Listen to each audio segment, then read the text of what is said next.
It's 19 days since Hamas launched a horrific attack on Israel. Since then, Israel has retaliated with a relentless bombardment of Gaza.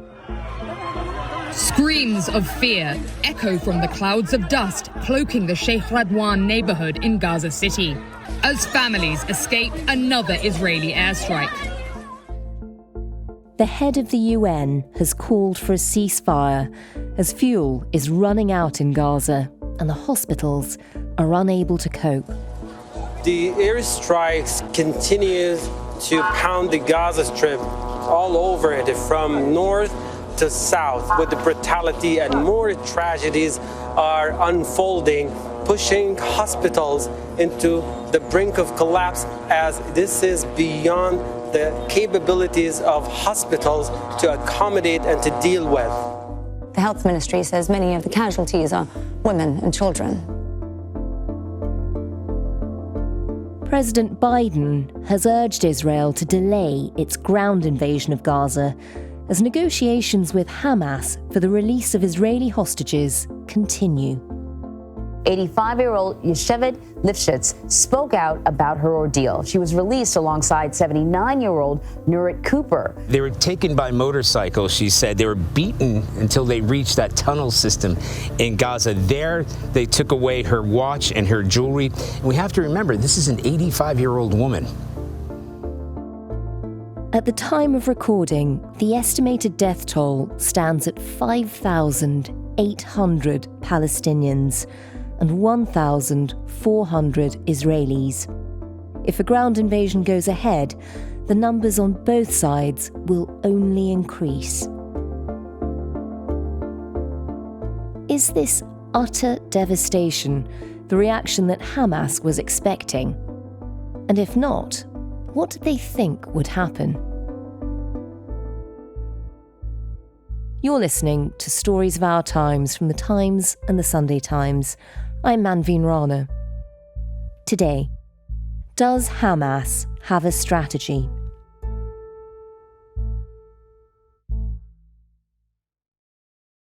My name is Louise Callaghan. I'm the Middle East correspondent for The Sunday Times, and I'm currently in Tel Aviv, where I've been reporting on this war for the last 2 weeks. Louise, if we go back to the horrific events of October the 7th, when Israel suddenly came under attack, just give us a sense, as somebody who's covered the region for a while, give us a sense of how unusual that was for Hamas, how it compares with other attacks that they've launched in the past. I think that no one ever doubted that Hamas would want to conduct a horrifying, bloody attack on Israel. It's launched suicide bombings, which have killed Israeli civilians.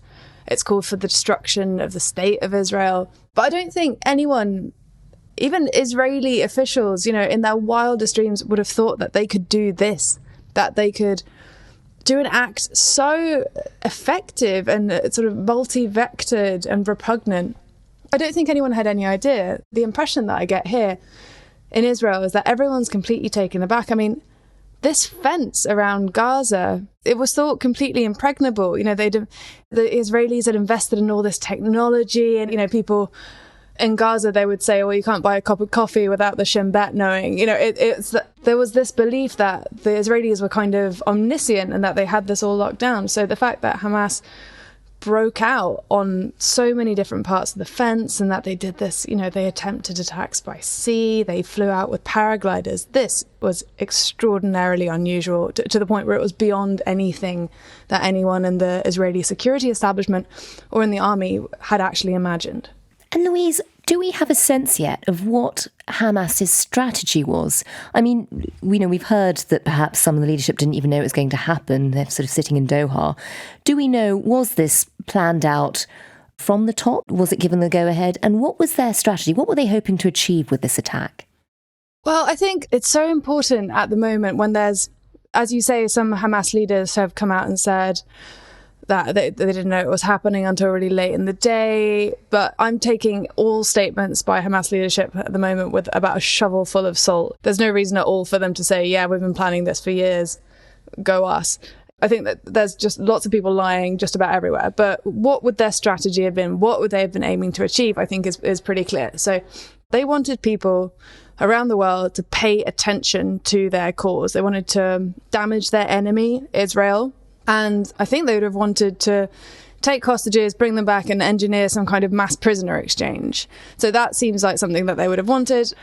The line that they're trying to push, which is just nonsensical, is that, you know, they weren't targeting civilians, and that any civilians that were tortured and killed, it was done by sort of rogue elements, whoever that might be. I mean, that's patently ridiculous. There's loads of footage which shows Hamas fighters, people dressed as Hamas fighters, committing unspeakable crimes to civilians. So I think their aim was for, in a world that had become accepting of the status quo of this awful situation in Palestine, both the Israeli occupation of the West Bank and the kind of de facto siege of Gaza by Israel and Egypt. They wanted people to pay attention to it. They wanted to get their prisoners back. They wanted to shake up the status quo. They wanted to damage Israel. And it's really interesting that you sort of point out there that one of the tactics was to take prisoners so that they would be able to negotiate exchanges and negotiate for things in the future. There's been a lot of speculation here that that was a tactic to draw Israel into Gaza, to draw them into a ground incursion. How does that sound to you from where you are? Well, one thing I do know is that if Israel does move into this incredibly densely populated area, if the Israeli army, which at this point has a lot of reservists in it, and I've met some of the reservists, and, you know, like, while there are a lot of highly trained people in the Israeli army, some of these people are not, they do not have huge amounts of military experience. If they send loads of them in on the ground to Gaza, it's going to be a bloodbath. You know, thousands of Israelis are going to die if this happens. So yeah, I mean, in that sense, that would certainly make sense if Hamas was thinking of it that way. You know, in these types of very intensive urban warfare, you know, I covered the battle against ISIS in Mosul, for example. I mean, you can, if there are tunnels, if there are, you know, half-damaged apartment blocks where you can hide out, then one guy with an RPG can hold up a column for a day. You know, like, this is absolutely horrifying, grinding urban warfare that the Israeli army would be facing if they did go into Gaza. And Hamas would, knowing the territory, having their tunnels and having been able to set up beforehand, would certainly have an advantage there. We'll hear more from Louise on the ground in just a moment. But first, to understand a bit more about Hamas, we turn to an academic who specialises in the region. My name is Dr. Tobias Borck. I'm the Senior Research Fellow for Middle East Security Studies at the Royal United Services Institute. Tobias, just taking a step back from all the horrors of what's been happening over the last couple of weeks, just taking us back to the start of this, really, would you be able to tell us who are Hamas and how did they come to be? Hamas is a political and military organization, a Palestinian political and military organization that emerged in the late 1980s as part of the Palestinian resistance against Israel, or the Palestinian opposition against Israel. It emerged out of the Muslim Brotherhood and effectively became the Palestinian branch, specifically the Gaza-based branch of the Muslim Brotherhood. The Muslim Brotherhood initially had a sort of primarily political and religious, almost cultural opposition to Israel.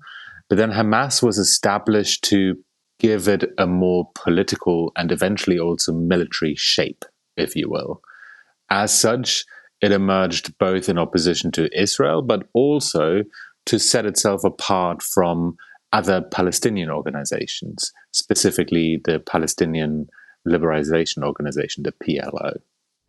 And it's important to point out their difference. You know, there are different camps within the Palestinian cause. And just explain how Hamas is obviously the ruling force in Gaza, but it's very different to the West Bank.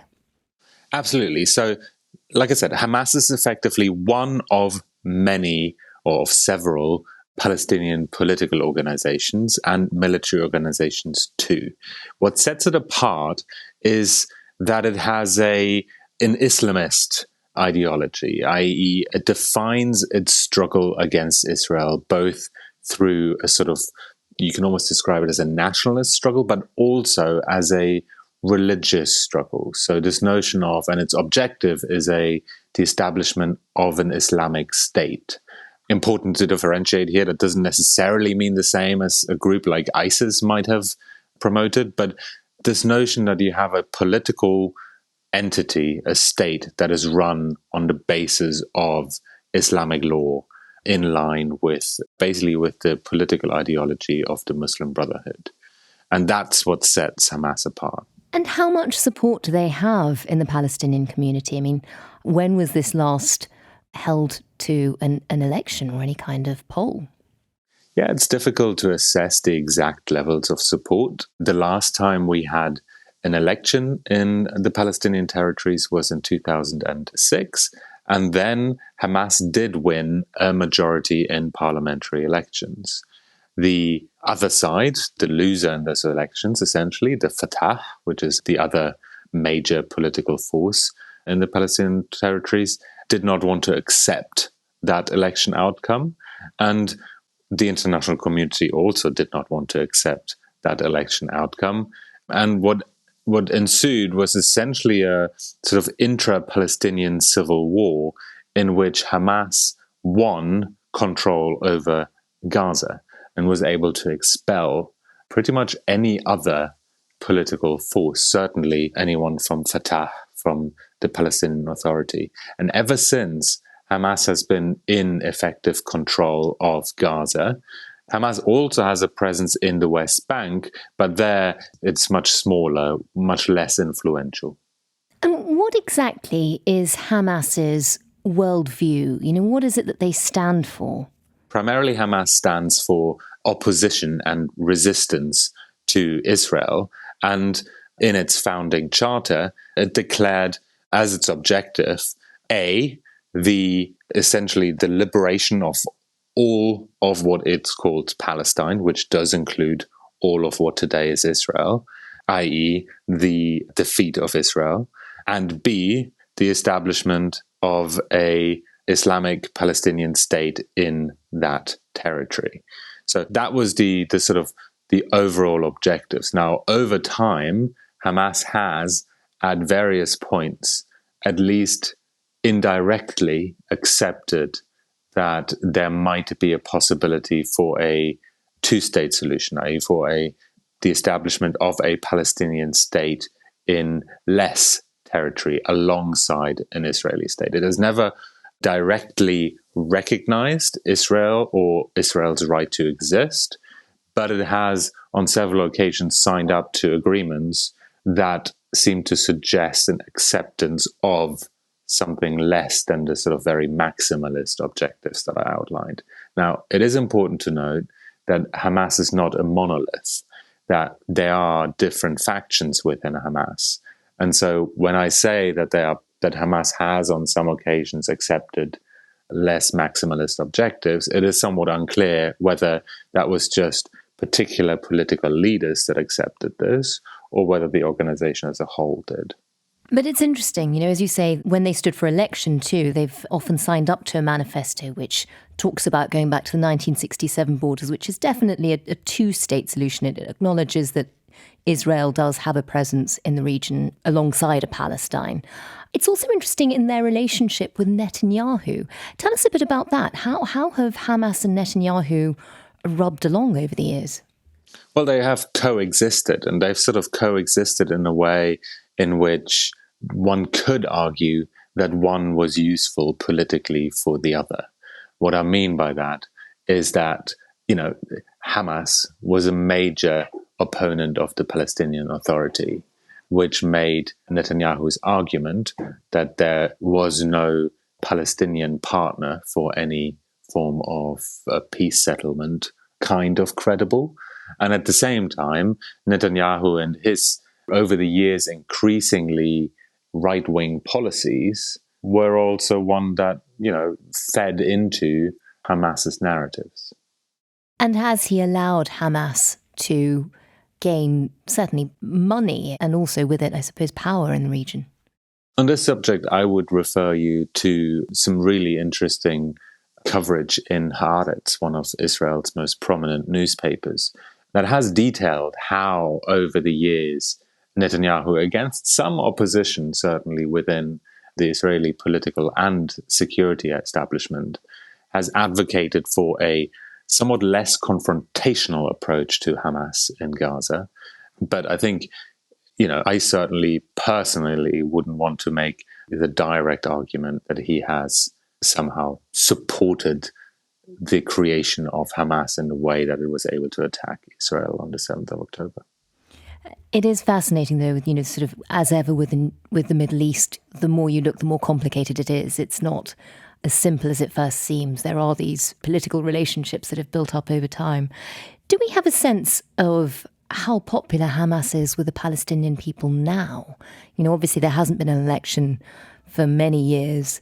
How much support will they have in the actions that they've committed over the last few weeks? It's an incredibly difficult question to answer for multiple reasons.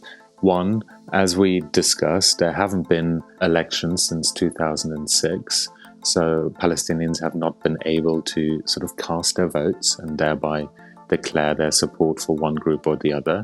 There's also, whilst there is some polling amongst populations in Gaza, how reliable that is has to be questioned, since Hamas, fully controlled Gaza and ruled it with an iron fist, i.e.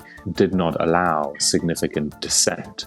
So it is really difficult to assess. Now, some of the polling that does exist and that sort of tries to make up for some of those restrictions has found that Hamas does have significant support in Gaza and elsewhere, but also, interestingly, that some of that support has been declining.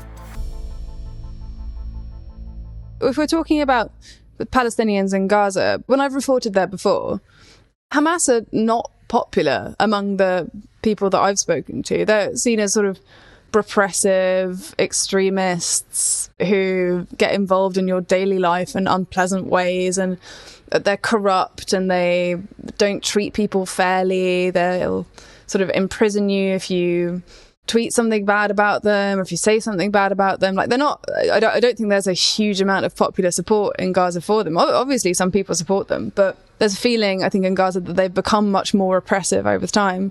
But now the anger is towards Israel, and it's not the case that people in Gaza don't care about Israeli lives. Like, of course they do.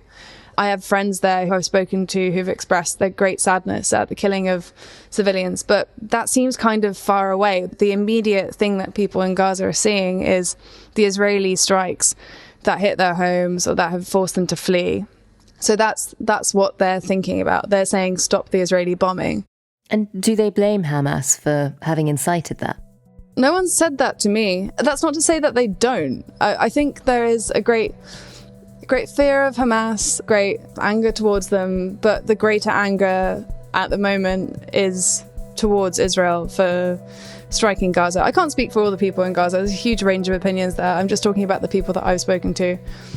It's not to say that they like Hamas, but the immediate threat to their lives, to their families' lives, to their children's lives are the Israeli strikes. So that is currently what they're calling for. They're saying stop the bombing. They're not saying demilitarize Hamas. They're saying stop the bombing and then we'll figure this out. Louise, as things stand, Gaza has been bombed ever since October the 7th. We're told there could be a ground incursion happening any moment. We know there are already thousands of Palestinians dead since that initial attack. How does Hamas want this to end now? I don't know what the end plan is for Hamas. And I also, even more concerningly, don't know what the end plan is for the Israelis. And I don't know if they know either. So if you ask Israeli officials, what's the plan here? They'll say, we want to destroy Hamas once and for all. And, once and for all, I don't think any terror group has ever been destroyed once and for all. I don't think that's possible. I don't know what the day after planning is. I think there have been some reports by Israeli officials that for the day after, all ties will be cut. There'll be no more of this letting Gazan workers travel into Israel. Be no more funding coming in. I think they're looking to really shut that off. I mean, Hamas's only plan, presumably, is to swap the hostages for some kind of concession that would allow them to survive. So whether that's getting lots of their leaders who are in Israeli prisons back, whether that's a negotiated ceasefire, I don't know. But I think that they have very few options at the moment. Sure, Hamas they have rockets and some of them systems supplied by Iran, but they, at the moment they're fighting against an incredibly well-supplied army Hamas don't have planes, they don't have this incredibly heavy weaponry that Israel has. And for now, Israel seems relatively content to sit around the borders of Gaza and unleash hell on them. And now, where things stand, what is the best case scenario for Hamas at this stage? Is it that eventually this leads to some kind of negotiation, leads to talk of a two-state solution again? What is the best they can hope for? I think the best case scenario for Hamas is that they manage to swap the hostages in return for a ceasefire. But that is not something, I think it's just extraordinarily unlikely that Israel would ever agree to that. The level of public anger, fear, terror here is overwhelming. After these months of protests in Israel, people have really, really united behind the flag. And as much as so many people completely despise Netanyahu, then I think that there is a strong desire to see Hamas obliterated. I think that it will be very, very difficult, if not impossible, to try and to step back from that at the moment. And what's the worst case for Hamas? What's the worst that can happen? Continued heavy strikes, ground invasion, the loss of just countless civilian lives, Gazan lives, and the complete degradation of all of their power. And we've seen in the last week or so a lot of displacement in Gaza. Could they actually lose territory as a result of this? Yeah, absolutely. I think, as part of that worst case scenario, I think Israeli reoccupation of the Gaza Strip, a complete full Israeli military occupation, is definitely part of one of the worst things that could happen for Hamas, and also something that seems relatively likely if they do indeed launch the ground invasion. Could they lose control of Gaza altogether? Absolutely, yeah. They could absolutely lose control of Gaza altogether. Gaza could be annexed into being part of Israel. All of these options are on the table. And in the meantime, we've seen further attacks and illegal occupations in the West Bank too. Absolutely, yeah. We were in the West Bank in the last week, and it is boiling. The tensions there, they're already so high. It's 3 million Palestinians living there. There's about 450,000 Jewish settlers, some of whom believe that they have this kind of biblical imperative to live in what they call the lands of Judea and Samaria. These people have been backed by Netanyahu and his allies for a long time, and now they're also being armed. So many of them have signed up to the reserve forces. Some of them are just volunteers who've just been given guns by the army. And so the level of violence and tension there is really just growing every day. And the Israelis launched airstrikes, I think for the first time in 20 years, on Jenin refugee camp in the West Bank. There have been horrifying incidences of settler violence, people just driving into Palestinian villages and sort of shooting them up. The IDF, the Israeli Defense Forces, has also been accused of just shooting live fire at civilians who are protesting. So incredibly tense times, and there is every possibility, according to the people that I spoke to in the West Bank last week, of a third intifada or uprising. So Israel could end up fighting this war on two fronts, with an uprising in the West Bank against the Israeli military occupation and also in Gaza. Louise, where you are at the moment, are you hearing any hope for a more positive solution to all of this? It's hard to say what a positive solution looks like at this point. I'm not sure there is one. The level of the loss of life, the anger, completely understandably on the Israeli side, has just left the Israeli public in a situation where people want the complete, full degradation of Hamas. And obviously opinions differ, but I was at a funeral in the West Bank last week for a man whose daughter had been killed. She was at the festival, Supernova Festival next to Gaza, and she'd been murdered by Hamas. So he was they were a Jewish settler family in the West Bank, and he referred to Hamas as the Amalekites from the Bible, the kind of historical enemy of the Israelites. And he said that every man, woman and child in Gaza must be wiped off the face of this earth. We have no other options. This is the moral thing to do, he said. Wow. We need to destroy them. So there are absolutely calls for ethnic cleansing, which are happening now. And frankly, it's just absolutely terrifying.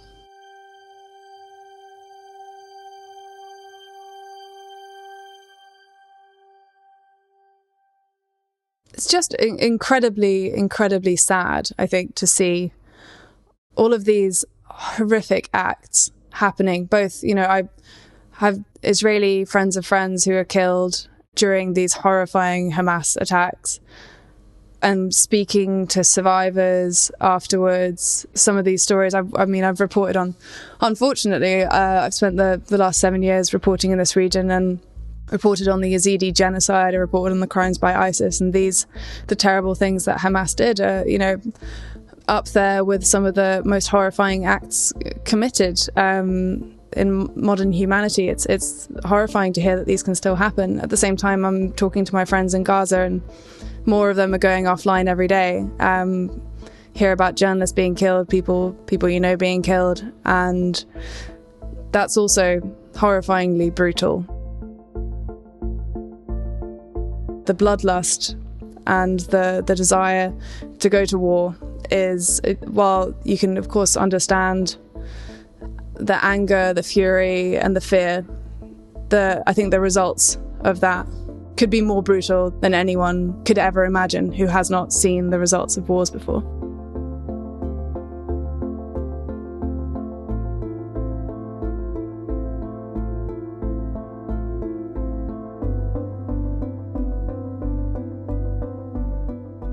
You've been listening to Stories of Our Times, a podcast brought to you thanks to the subscribers of The Times and The Sunday Times, with me, Manveen Rana, and my guests, the Sunday Times Middle East correspondent Louise Callaghan and Senior Research Fellow for Middle East Security Studies at the Royal United Services Institute, or RUSI, Dr. Tobias Borck.